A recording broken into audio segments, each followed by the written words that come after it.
Hello, my name is Zachariah with Old Man Gaming. Welcome to another Snap Judgment review. Been a little while since I've done this. Haven't really had anything I've been playing that's new, but and honestly that I didn't want to take shots at. But yeah, I have just gotten into a new game, so let's get into it. What is a Snap Judgment review if you have never listened before? Well, I think game reviewers nowadays get a little bit too caught up in 100%ing or near completing a game. So I want to give you an idea whether you're going to enjoy it right off the bat or not. So I only play about 5 to 10 hours with the game. All of that coupled with the fact that I think games are one of the most subjective forms of art. I don't give a score to my review. Instead, I'll be giving you the pros and the cons of the game from my point of view. And then I will be telling you whether I personally will be sticking with this game outside the purposes of this review, this content. So, what are we reviewing today? It just came out on the 5th into early access, and that would be Bloodgrounds. Very excited about this. I played a demo for this sucker. I can't remember if I actually did a video preview for the demo or not, but played a demo for it. It is a... How do I explain Bloodgrounds? It's a gladiator game where you take the role of a manager, right? Your character has a little bit of story, kind of born to the pits almost. You fought your way up and you fought your way out of the slavery / gladiator life. You end up getting a pile of gold with you, and you use that to reclaim your father's lands, and that's kind of what you do here. The game takes two parts. Honestly, the game reminds me of Darkest Dungeon the most, with the exception of the fact that the combat doesn't work like a dungeon crawler, but much more like a tactical turn-based kind of strategy tactical turn-based strategy game. But you've got this fantasy Roman world that you then go back to your lands and you start to build them up by gaining money while hiring gladiators and putting them forth in the arena. Your gladiators suffer permadeath. If they die, you lose them forever. You also lose all the equipment that you have equipped on them forever, at least now. It should be noted that there are some lines of dialogue. I haven't got far enough in the game, or maybe this is a later update that they're planning, that you can get the equipment back later on in the game, but to get the equipment back, it might anger the gods. So yeah, there's that. But you slowly build your town up, adding an infirmary, an academy, and then you slowly train up your gladiators. They earn experience as you send them into the arena, and they survive. There are tons of different classes, a lot of magic here to mess with, both battle magic and pure like mage craft sort of stuff here. And much like Darkest Dungeon, you end up, while you're in that kind of like management phase, you end up hiring a lot of gladiators. There's tons of different classes. They all work very differently. They get different abilities. And then in addition to that, every gladiator comes with 3 unique traits that could be good, could be bad. One of them is bloodlust. When this gladiator kills a character, their strength goes up by 2 for the remainder of the challenge. However, there's another one where it's they're dim-witted, which means they gain experience slower. There's a lot of different things to play with here, and a lot of different traits to discover and kind of use in the game. And between each challenge, so the challenges will take place once you select 3 gladiators. You'll pick a level of difficulty and an area. I have not gotten out of the first area. It is a very challenging game, in my opinion. But as you get like the novice for the first like 4 times, and then after that it's easy, medium, and as you beat things, you unlock new difficulty levels. Those challenges come in like so many sections, so it'll be like a fight with some procedurally generated enemies. There'll also be like some boxes out there that you can break and maybe get some one-time use temporary favors, or even some gold, some consumables that you can take out of there. There's also procedurally generated traps that appear on the field, and it is a Coliseum arena. Other than that. And then you'll fight through a couple of those. There'll be like a period of rest where you can spend some money to maybe get some health back and then fight one more and see if you can't finish it. And like I said, any of your gladiators that die, they're dead. They're permanently gone, period.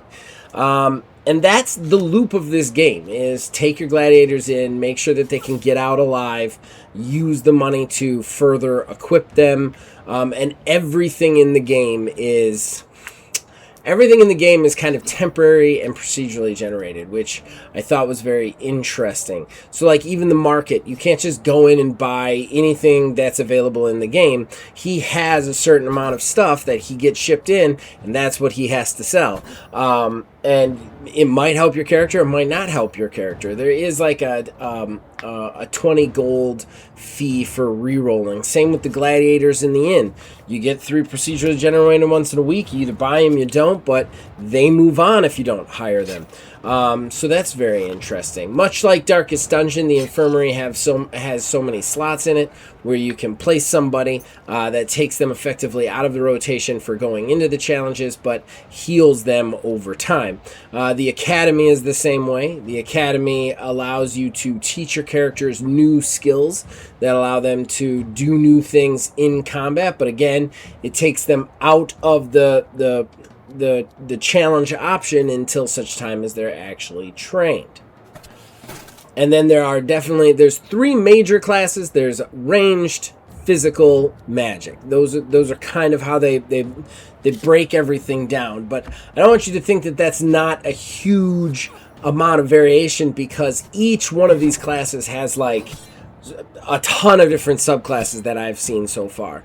Like the ranged character actually has like a ranged hybrid magic person who kind of like brings in spirits and talks to the spirits while doing their ranged attacks, or they have more traditional just super archers. Same with the magic. You can have healers or big damage DPS magic, or even magic that like hurts you to hurts them. There are tons of different like themes to each one of these different like subclasses, and I found that very interesting. The physical, no different. You can have the big brutish guy who does huge massive amounts of damage and is very stalwart, while you can also have a physical person who's much more agile, kind of darts around the field and does a lot of like has a lot of mobility. I think it's very interesting in that, and finding out how you play with things is a very interesting thing. The only thing I'll say is experimentation comes a lot of times with death, and death is pretty unforgiving in this game. I wouldn't say that this is as challenging as Darkest Dungeon, but I did have a fail state on one of my games to the point where I couldn't progress. I had one gladiator. I had no more novice runs to do. He was going to die. There was no way out of it, and I had no money left. So like losing your gladiators is a pretty big deal, because they have a pretty big gold cost associated with hiring them. But that's Bloodgrounds. In the over, you're trying to kind of like slowly fight back in, slowly build up your gladiator empire, and get back to, I'm gonna guess, the through line of overthrowing the emperor. But again, only 5 hours in. So let's get into the pros and the cons. I always go positive first, so we'll start with the pro. And right off the bat, I really like the events in this game.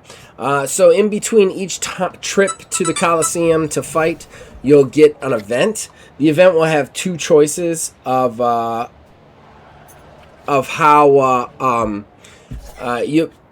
it'll have like 2 choices of how you want to do things, and each choice will potentially like mitigate some disaster or give you a reward, and they're really cool ones. They'll be like one of the ones, just an example, one of the ones that I really enjoyed was you find out that the well for your city has been poisoned, that somebody hired a poisoner to poison the well of your city. So a lot of people are getting sick and that sort of thing. And they've caught the poisoner because he was bragging about it while he was drunk. And you can do one of 2 things. You can either dispatch the poisoner, which means that all of your gladiators get this like morale boost, but they remain poisoned until you figure out a way to get rid of the poison. Or you could leave them all poisoned, nobody gets any morale boost, but you recruit the poisoner as a gladiator. This was really cool. Like, it's these kind of events that I really like. The only thing negative I'll say about them is they don't have as much option as, say, like an Age of Wonders 4, but they're very cool, and they definitely give the game a spice and a flavor, which we'll talk about a little bit in the cons, because that spice and flavor is very needed at this phase. My next one is combat. The combat is clean, quick, nice. With turn-based tactical stuff like this, battles can be really long in most games, like Wasteland 3, Baldur's Gate 3. The battles are pretty involved and pretty thought provoking. With this game, you're in a coliseum, everything's there, and everything moves really fast and quick. I really enjoyed that. I enjoyed the fact that, like, a coliseum fight is, 5-10 minutes. It's very fast moving, and it keeps the pace up, which is really nice and unexpected in a game like this. And it doesn't give anything up on the strategy fronts either, which I thought was really cool. Finally, world building is my next one. I think this is really cool because this is obviously not Rome. It's definitely like a fictitious place. There is a ton of magic here, and it's very contextual world building that I enjoy. I think that it's really cool that you slowly start to learn things. You have this faun that's helping you, which I think is really cool, or a satyr, and I think is really cool that they've added in these like mythical creatures, mythical things, that I think is awesome that they have this kind of world building in here. We are going to talk a little bit about that in the cons, but overall, I think the world building of the game is very cool. It is a world that I want to explore more. And then finally for pros, the equipment shows.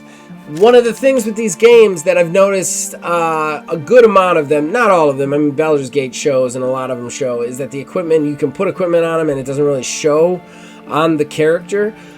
With this one, it shows, and I love that. I love that, like, these characters start off in loincloths and you slowly build them up to be these, like, badass looking gladiators. Every piece of weaponry, every article of clothing that you put on them shows on their character profile, and I think that is really, really cool to see the progression. It also helps you differentiate the characters and kind of like, because it has a very basic kind of not quite pixely style.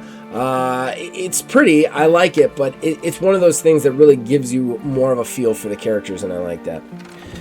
Let's move into the cons. Right off the bat, I want to say there is a kind of, there's no way to abandon a challenge. So, and this is one of the things that I don't like about this. And I'm not talking about during the fight, but like, I very early made a mistake on my first playthrough where I had done the novice once, and I didn't know that the novice challenge was limited.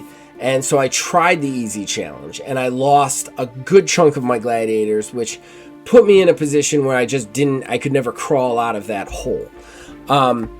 Whereas I realized one fight in that I was in trouble. But I can't, like, retire from the match. I can't do, like, one fight and walk away. And, like, I don't like that. I feel like even in the gladiatorial stuff, like, you could step away from it. I don't think that that's necessarily the way it should be.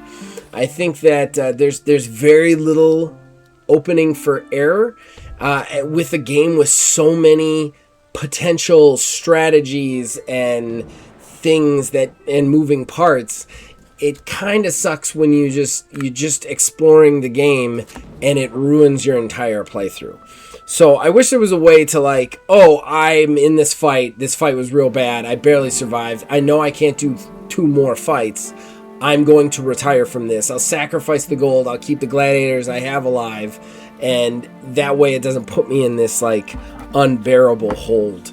That's probably my biggest con. There's a couple others. I think there's something they need to look at with stun lock. So like certain things cause stun. When you stun somebody, they can't do anything. But if you stun somebody, you can still move around. It doesn't end your turn or anything. There is something to like a character getting stunned and just being stuck there because one character keeps hitting him with a stunning attack over and over again that I think should be looked at. And then other than that, I enjoyed it. I think that they should go a little bit harder on the music. I think the music is very simple and it's not really memorable. I think that they should get somebody in there to really amp up the music a little bit. But other than that, I'm really enjoying my time with it. So am I going to stick with it? Yes, I am. I really like this. It's a $15 purchase. It's in early access. They're promising a lot of features to come to it that I'm very excited about. And I'm looking forward to seeing where this goes, seeing what Bloodgrounds is in a year or two. So hopefully that helped you guys out. Maybe it did, maybe it didn't. You can let me know in the comments below. Otherwise, you can comment on everything we have to offer here by going to our Discord. Link is in the description below. As long as you guys keep watching and listening, we'll keep making them.